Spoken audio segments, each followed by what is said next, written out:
Hello students, আজকে আমরা পড়তে চলছি ক্লাস 11-এর cell the unit of life. তো শুরু করা যাক। সেল সেল অ্যাকচুয়ালি কী জিনিস? সেল হচ্ছে আমাদের শরীরের গঠনগত এবং কার্যগত একককে সেল বলা হয়। সেল হচ্ছে আমাদের ইংলিশে বলতে গেলে সেল আমাদের শরীরের ফান্ডামেন্টাল ফাংশনাল অ্যান্ড স্ট্রাকচারাল ইউনিটকে আমাদের সেল বলা হয়। তো সেল সবার প্রথম দেখে রবার্ট হুক। তিনি সবার প্রথম সেল দেখে, বাট এনার সেলটা ছিল ডেড। উদ্ভিদের মৃত কোষের প্রথম দেখে। এরপর হচ্ছে প্রথম জীবিত সেল দেখে হচ্ছে অ্যান্টন ভন লেনহুক। ইনি প্রথম লিভিং সেল দেখে। সো দি লিভিং সেল। কিন্তু ইনি শুধু কোষ দেখতে পেয়েছিল, কোষের ভিতরে কি আছে সেটা ইনি বলতে পারেননি। এরপর আসেন রবার্ট ব্রাউন।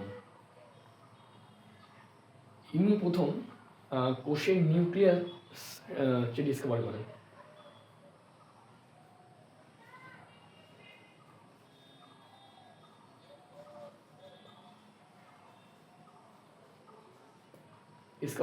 ইনি প্রথম কোষের নিউক্লিয়াস ডিসকভার করেন। তো এরপর আমরা আসবো সেল থিওরিতে।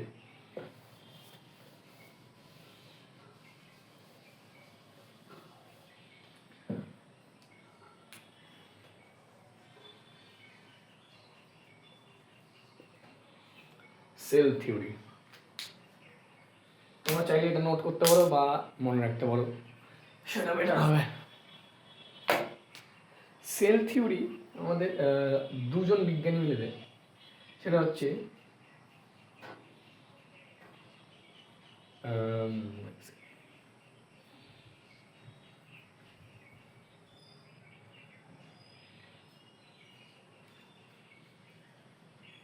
স্ক্লিডিং আর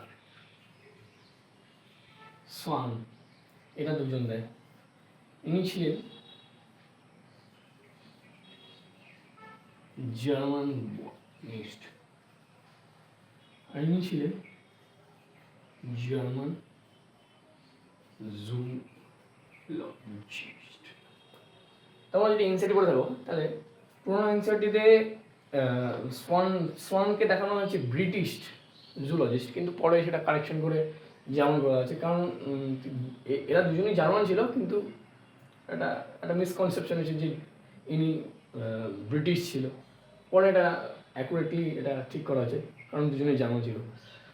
তো সোয়ান দেখে প্রথম, ইনি প্ল্যান্ট নিয়ে কারবার ছিল।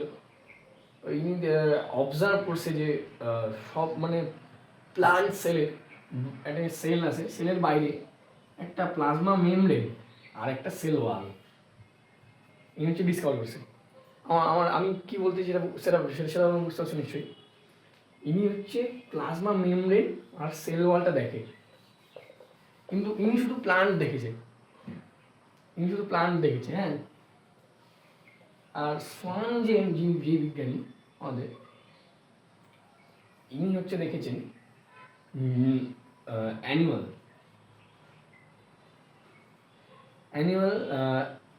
Cell membrane.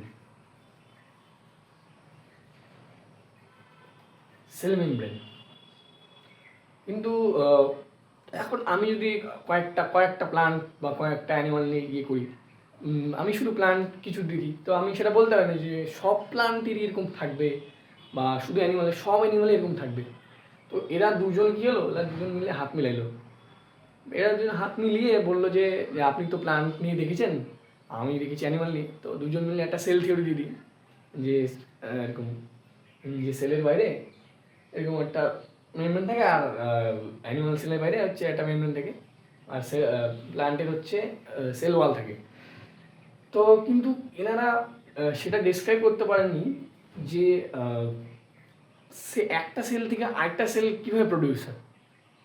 তো পরে আমাদের একজন বিজ্ঞানী আসেন, এনার নাম হচ্ছে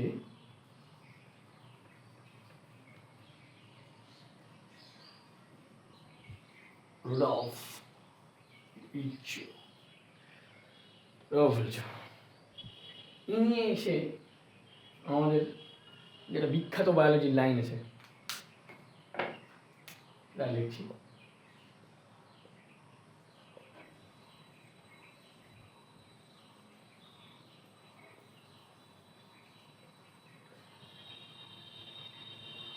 সেলুলা ইসুল্লা, এটার মিনিংটা কি?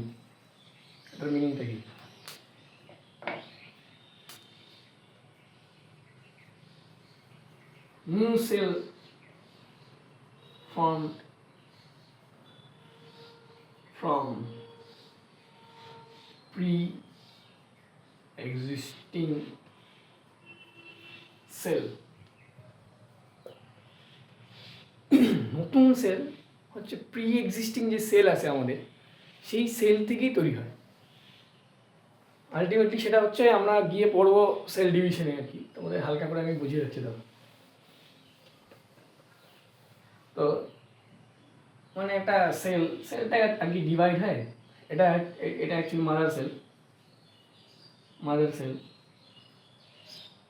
মাদার সেল থেকে একটা ডিভাইড হয়, ডটার সেলে পরিণত হচ্ছে।